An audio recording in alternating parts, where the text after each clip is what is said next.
इस सवाल में बोला गया है ए तथा बी दो अचर बिंदु है, मतलब फिक्स्ड पॉइंट है, जिनके बीच की दूरी 5 सेंटीमीटर है। तो मैं ऐसे बोल सकता हूं कि देखो ए बी एक लाइन मैंने खींचा, ये ए बी जो पॉइंट है ये 5 सेंटीमीटर है, ठीक है। तथा सी एक रेखाखंड ए बी के ऊपर एक ऐसा बिंदु है ए सी बराबर 3 सेंटीमीटर है। तो मैंने एक सीध खींच दिया, इसे मैंने 3 सेंटीमीटर बोल दिया, तो ये बी सी जो 2 सेंटीमीटर खुद ब खुद हो गया। अब हमें बोलता क्या है कि एसी को उसने 6% बढ़ाया, ठीक है ना। तो बढ़ाया तो 6% ऑफ एसी, पहले तो समझे ना। तो देखो 6 लिखा, अब परसेंटेज लिखा। अब परसेंटेज को पहले मुझे फ्रैक्शन में चेंज करना होगा, तो मैंने परसेंटेज को हटा दिया, और परसेंटेज को हटाते हैं तो क्या होता है फ्रैक्शन में बटे 100 हो जाता है, ऐसे गुना। अब एसी का मान कितना है 3 सेंटीमीटर इंटू 3 लिख दिया, बराबर हो गया 6 को 3 से गुना किया 18 बटे 100, ठीक है। ये 100 नीचे उतर गया। अब बोलता है आपने 18 बटे 100 तो हमने बढ़ा दिया यार। अब ये 2 सेंटीमीटर से तो 18 बटे 100 हमें घटाना होगा, लेकिन इसे हमें इसके प्रतिशत में व्यक्त करना है। किसके प्रतिशत में? सीबी की लंबाई के प्रतिशत में। अब सीबी की लंबाई तो 2 सेंटीमीटर है, तो मेरा 18 बटे 100 घटाना है। किसका घटाना है? सीबी का। सीबी 2 सेंटीमीटर है। देखो जो रेफरेंस पॉइंट होता है वो क्या होता है, नीचे 100 हो जाता है, ये 2 हो जाता है, ठीक है। 2 से 2 का से घटाना था, रेफरेंस मेरा 2 था, तो ये एक फ्रैक्शन हुआ। और किसी भी फ्रैक्शन को अगर 100 से गुना कर देते हैं तो वो आपका क्या प्रतिशत हो जाता है। तो मैंने 100 को देखो 100 से काट दिया पहले, फिर 2 को हमने 18 से काट दिया, तो बराबर 9% हो गया। तो कहने का मतलब है कि बीसी को अगर मैं 9% घटा देता हूं, सीबी या बीसी को, तो फिर इसके लेंथ में कोई परिवर्तन नहीं होगा। ऐसे सवालों को प्रैक्टिस करना थोड़ा जरूरी होता है, क्योंकि ये जो झट से नीचे 2 आया ना, कभी कभी कंफ्यूजन करता है। तो इसके लिए आपको जरूरी है, इस पर जरूर आप नजर रखेंगे। अब अगले सवाल पे चलते हैं। बोलता है यदि एक व्यक्ति की विक्रय मूल्य पर 20% की हानि होती है, तो क्रय मूल्य पर कितने प्रतिशत की हानि होगी। तो भैया उसने विक्रय मूल्य एसपी पे 100 बोला है, ठीक है, लॉस 20 है। अगर लॉस होता है तो मतलब क्या है, मतलब उसकी खरीद भाव बेचने की भाव से ज्यादा था। तो अगर खरीद भाव, ये बेचने का भाव 100 रुपया था, लॉस अगर 20 रुपया हुआ था, तो दोनों मिलके उसकी खरीद भाव कितने थे, 120 रुपया। अब मेरे को रेफरेंस पॉइंट क्या बोलता है, 120 रुपये पे उसकी जो लॉस 20 रुपया, वो कितना प्रतिशत बताओ। तो हमने पहले भी देखा 20, रेफरेंस पॉइंट अगर 120 होगा तो नीचे जाएगा बटे 120, ठीक है। और इस भिन्न को मैं अगर प्रतिशत में व्यक्त करना है तो मुझे 100 से गुना करना होगा। अब देखो मैंने 20 को और 120 को काट दिया, 6 दूनी 12 होता है तो 6 हो गया। अब 6 को मैंने 2 से काटा, 100 को भी मैंने 2 से काटा, ये 50 हुआ, ये 3 हुआ, तो बराबर क्या हुआ 50 बटे 3%। यही इसका उत्तर है। तो देखो आप सुपरटेट बोल दो, सीजीएल बोल दो, सीएचएसएल बोल दो, आप जो क्या कहते हैं सिपाही की तैयारी कर रहे हैं, मतलब कांस्टेबल की, एसआई की, प्रतिशत का कोई भी सवाल कहीं आता है। अगर विश्वास नहीं होता तो इन्हीं सवालों में से आप अपने किताब में देख लो, कितने सवाल मिलेंगे। आप मैनेजमेंट की कोर्स कर रहे हो उसमें भी मिलेंगे, और इसी टाइप के मिलेंगे, ठीक है ना।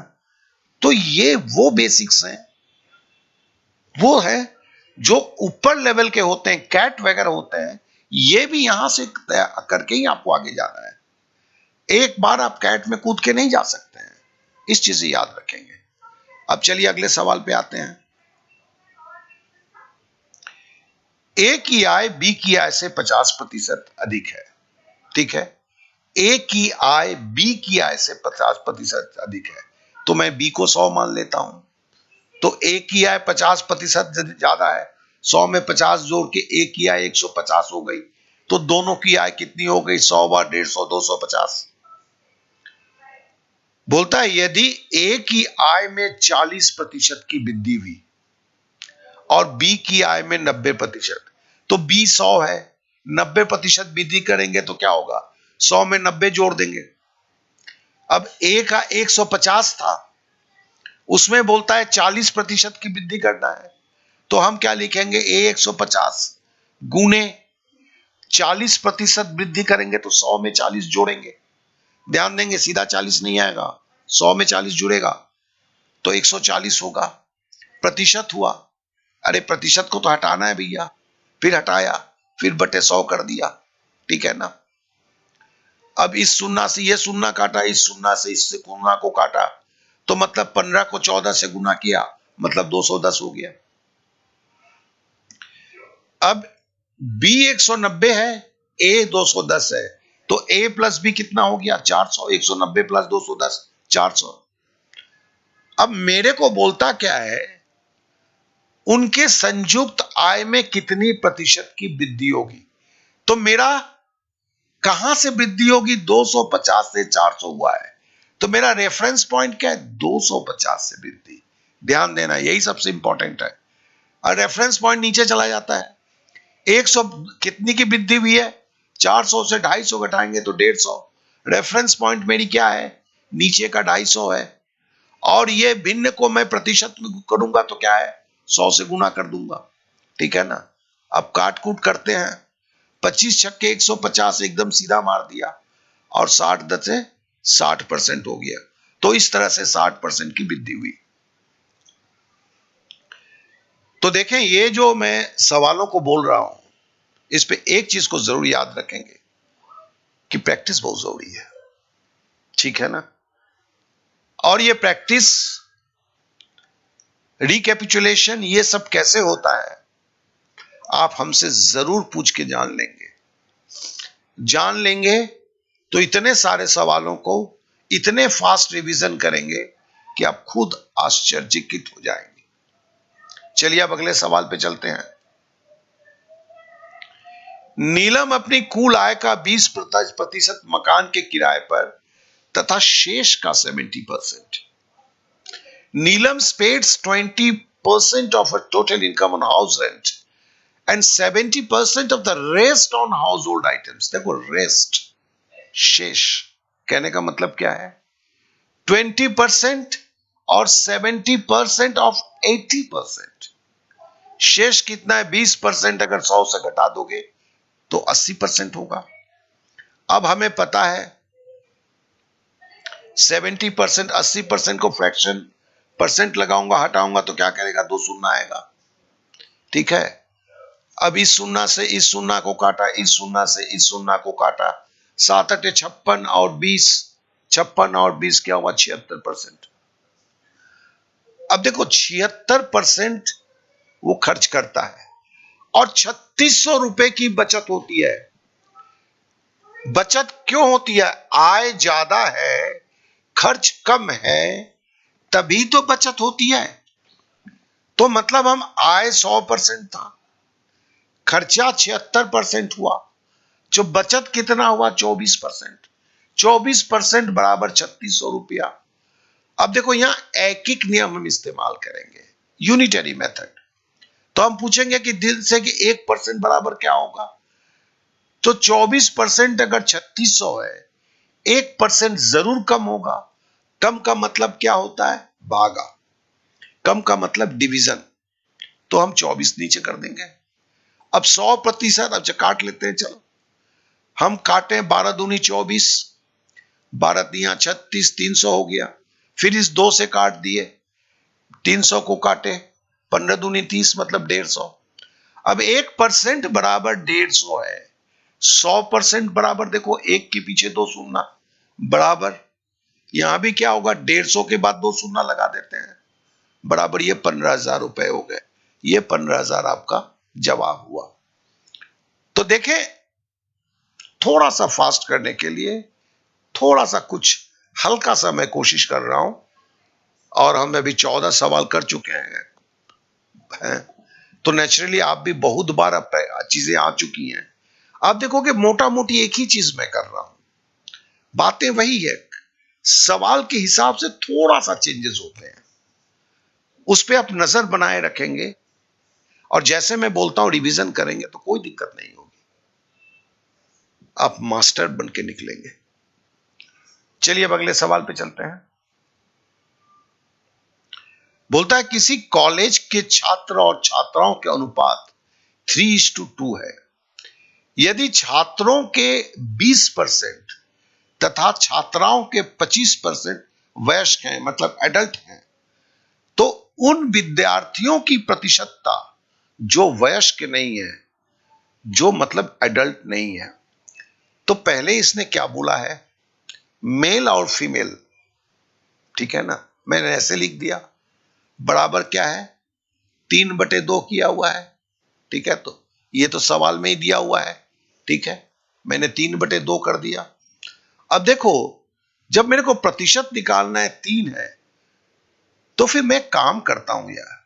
अब इस चीज को याद रखना, मैंने 2 0 इधर भी चिपका दिया, बटे का सिंबल मारा और नीचे भी 200 कर दिया। देखो ऐसे भी सोच सकते हो ना, दोनों को काट दोगे तो 3/2 ही होगा ना। अब देखो 300 का छात्रों का, मेल का कितना है 20%, तो 20% अगर वयस्क होंगे तो वयस्क नहीं है कितने होंगे 80%।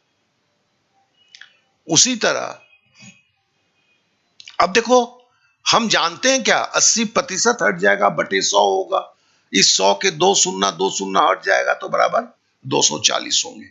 आपको पता है ना, अभी 3 बार मैंने किया है, प्रतिशत को हटाया है, बटे 100 किया है। अब ये 75%, ये भी प्रतिशत आएगा बटे 100 होगा, तो ये शून्य 2 शून्य से कट जाएगा, 75 को 2 से गुना करेंगे तो 150 होगा। तो मतलब अगर मैं पकड़ लेता हूं कि 3 के जगह 300 स्टूडेंट थे, तो 240 थे जो वयस्क नहीं थे मेल, और फीमेल अगर 200 थे उसमें 150 वैसे थे जो आपके वयस्क नहीं थे। तो कहने का मतलब अगर मैं जोड़ता हूं, 500 अगर टोटल स्टूडेंट थे, उसमें 390 स्टूडेंट वैसे थे जो वयस्क नहीं है। हमें बोला है उन विद्यार्थियों की प्रतिशतता जो वयस्क नहीं है। मेरा रेफरेंस पॉइंट क्या है 500, 500 में 390 जो है वयस्क नहीं है, तो क्या करेंगे 390 बटे, आपको पता है 500 रेफरेंस पॉइंट है, 500 नीचे चला जाएगा, गुना 100। अब ये 2 शून्य से 2 शून्य काट दिया, 5 से सीधा 390 काटा, तो देखो सीधा 5 सते 35, 35 हुआ तो 4 बचेगा, 40 5 अटे 40, तो 78 हो गया। इस तरह 78% आपका उत्तर हो गया। तो यहां पर खाली इस मैकेनिज्म को याद रखना है, 3 और 2 है, प्रतिशत निकालना है, तो हमने कुछ नहीं किया, 3 को 300 कर दिया, 2 को 200 कर दिया, तो जिसके लिए हम जोड़ते भी हैं तो 500 जोड़ते हैं, 500 में 390 हो जाता है, ठीक है ना। जब 20% वयस्क थे तो वयस्क नहीं थे क्या 80%, तो 20% नहीं लिखते 80% लिखते हैं। 25% जब वयस्क दिया, यहां क्या 75% लिखते हैं, इधर भी जोड़ते हैं इधर भी जोड़ते हैं। रेफरेंस मेरा 500 था, 500 नीचे चला जाता है, 78% होता है। इसे आपको, इन चीजों को, बहुत ही आसान है लेकिन इन चीजों को दिमाग में रखना होगा। चलिए अब अगले सवाल पे चलते हैं। बोलता है किसी कक्षा में लड़कियों की संख्या लड़कों की संख्या से 20% अधिक है और इस कक्षा में कुल 66 विद्यार्थी हैं। यदि कक्षा में 4 और लड़कियां भर्ती कर ली जाए तो लड़के और लड़कियों की संख्याओं का अनुपात क्या होगा। अब 20% ज्यादा है, तो कहने का मतलब बॉयज अगर मैं 100% ले लूं तो गर्ल्स कितना होगा 120%, दोनों को जोड़ देते हैं तो 220%, लेकिन हमें कुल विद्यार्थी क्या बोला है बराबर 66। अब 220% बराबर 66 है, तो हम 100% बराबर निकाल दें, क्योंकि मेरे को 100% दिया हुआ है, तो बराबर क्या होगा 66 बटे 1% निकाल लेंगे तो 220 लगाएंगे नीचे, और 100% के लिए गुना 100 करेंगे, तो ठीक है ना। तो देखो हम काटेंगे अब आप काट लेंगे इसको, शून्य से शून्य काटेंगे, 22 से 66 को काटेंगे 3, 3 को 10 से गुणा करेंगे 30, तो 100% बराबर 30 होगा। बॉयज 100% बोला था, बॉयज 30 होगा। फिर बोला कि 4 और लड़कियां भर्ती होती है, तो 36, 30 अगर ये है, 36 मतलब इसमें 20% जोड़ेंगे ना। अगर 100% 30 है तो आपका 120% कितना होगा?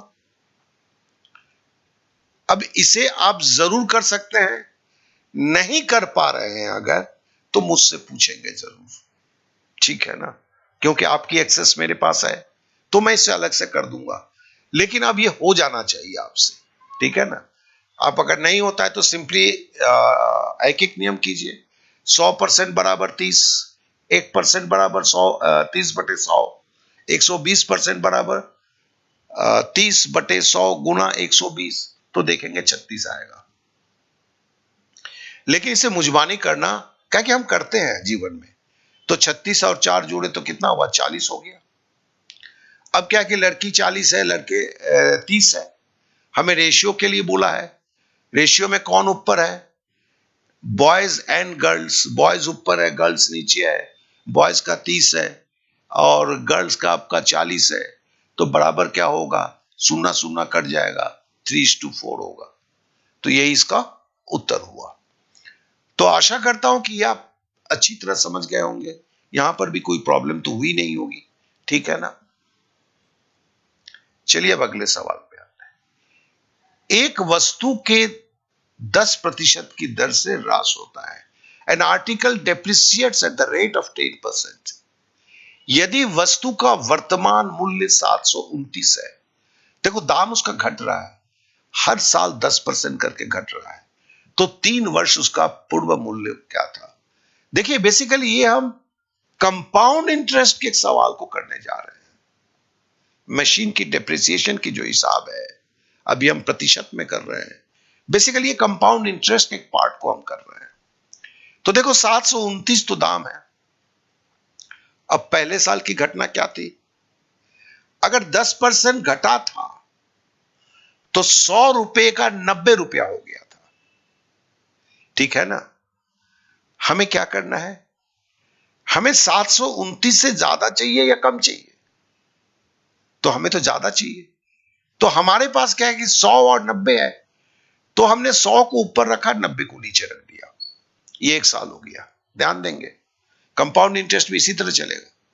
अब दूसरा साल, एक ही तो दर है, फिर 100/90। तीसरा साल, एक ही तो दर है, 100/90। अब एक शून्य से ये 2 शून्य काट दिया तीनों को। अब 9 से 729 को काटा, बेसिकली 81 हुआ, मतलब 9 का क्यूब होता है।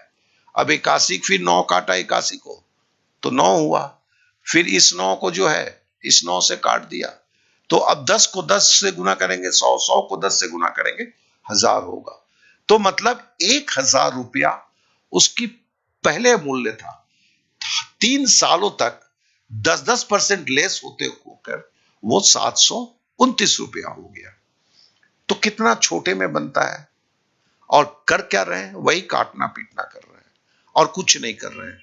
और साथ में कंसेप्ट को धीरे धीरे आप अंदर लेते हुए जा रहे हैं, और इसके ऊपर जब कोशिश करते हैं, फिर सवाल देखकर आपको समझ में नहीं आता कि करना क्या है, वो बात होती ही नहीं है, क्योंकि आप एक ही चीज कर रहे हैं, काटना पीटना कर रहे हैं और एक एक नियम का इस्तेमाल कर रहे हैं।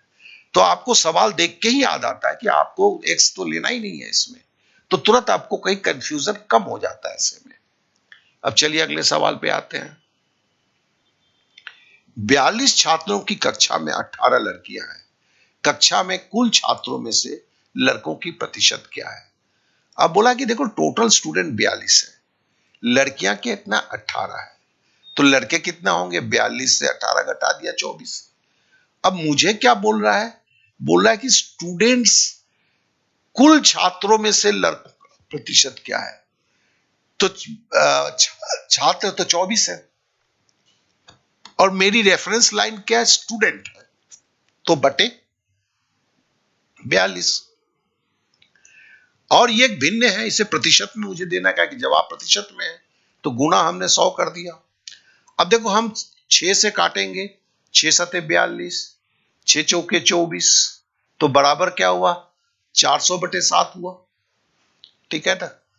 हमें बोलता है कि नियरेस्ट इंटीगर वैल्यू में निकालना है, ठीक है ना, हमें दशमलव में नहीं निकालना है। तो चलो हम भाग देते हैं, बराबर 5 सत्ते 35, 6 सत्ते 42 होगा तो 5 ही बार जाएगा, 5 सत्ते 35, 35 हुआ, 40 है तो 5 बचा तो 50 हो गया, 7 सत्ते 49, ठीक है ना, 57 हो गया। आगे बढ़ना ही नहीं है मुझे क्योंकि दशमलव में मांगा नहीं है, तो ये 57% उत्तर हो गए। तो आशा करता हूं कि इस सवाल को भी आप अच्छी तरह समझ गए होंगे। लेकिन फिर से बोलता हूं, आपको बहुत ही सहज लगता है क्योंकि ये एनिमेशन से हो रहा है और आप पहले से एक बार बिना देखकर बनाएं। नहीं होता है तो इस वीडियो को फिर से सहारा देकर समझें, फिर एक दिन का गैप छोड़ के या कम से कम 6 से 7 घंटे के बाद फिर इस सवाल को एक बार बनाएं। आपके सामने सवाल है, आपको बनाना है, आंसर भी हमने नहीं दिया है, आंसर कौन सा सही है, आपने किया है या नहीं किया है, इसे देखने के लिए आपको फिर से वीडियो देखने की जरूरत है। मतलब वीडियो को फास्ट कर फॉरवर्ड करके देख लेते हैं, तो उस देखने के चक्कर में आपको यह भी पता चल जाता है कि आपने सही किया है या गलत किया है। मैं इतने विस्तृत से इसलिए आप लोगों को बताया, सारा कुछ किया कि आप सही रूप से प्रैक्टिस कर सकें। आशा है आप मेरी बातों को समझ चुके होंगे। किसी तरह की प्रॉब्लम होता है तो आप मुझसे जरूर संपर्क करेंगे, बेझिझक करें।